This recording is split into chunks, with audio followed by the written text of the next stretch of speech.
Ayan, good day mga pare ko eh. Bali, unboxing tayo ngayon itong in-order ko sa Shopee na armas natin kapag tayo nagpapastol ng kambing.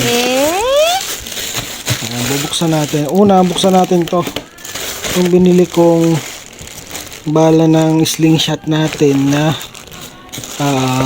8mm na steel ball. Ayan, buksan natin ha.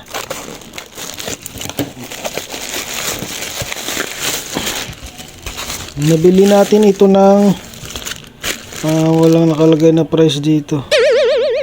1 kilo siya oh. 600 pieces ito mga pare ko. Kung hindi ako nagkakamali, tatlong pack. Natin 200. Ayan, tatlo nga siya. Ayan. Tingnan natin. Buksan natin itong isa. 8mm ito eh. Steel ball. Tingnan natin kung tama.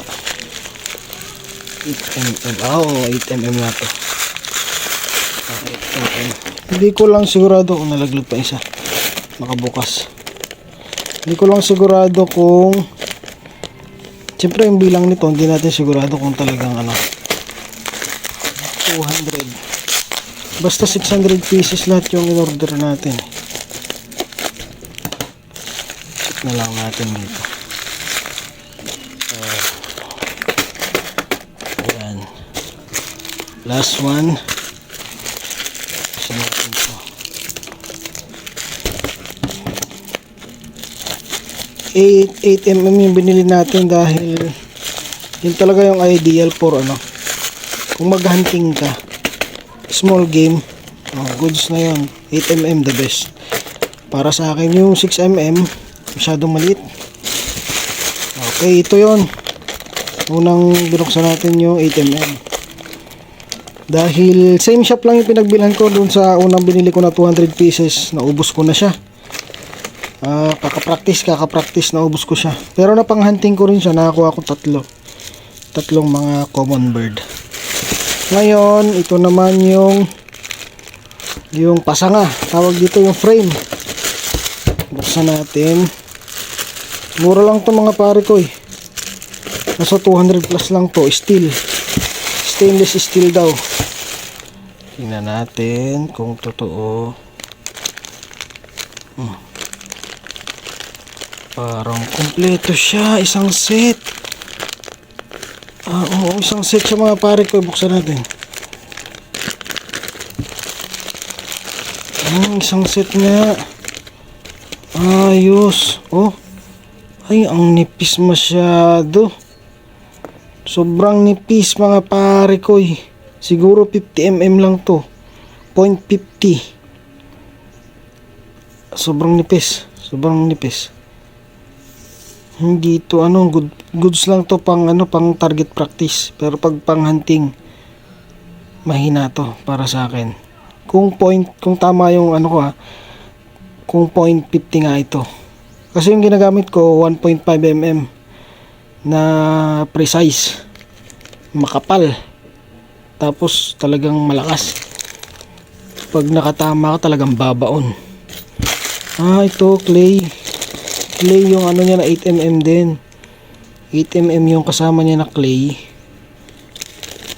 Pares lang ng size yan. Pares na mm. Ito pares na 9mm. Pares na 8mm. Ito gagamitin ko for target practice. Ito gagamitin natin for hunting. Yan, lagay natin dyan. Ito yung kasama niya. Masyadong manipis mga pare ko eh.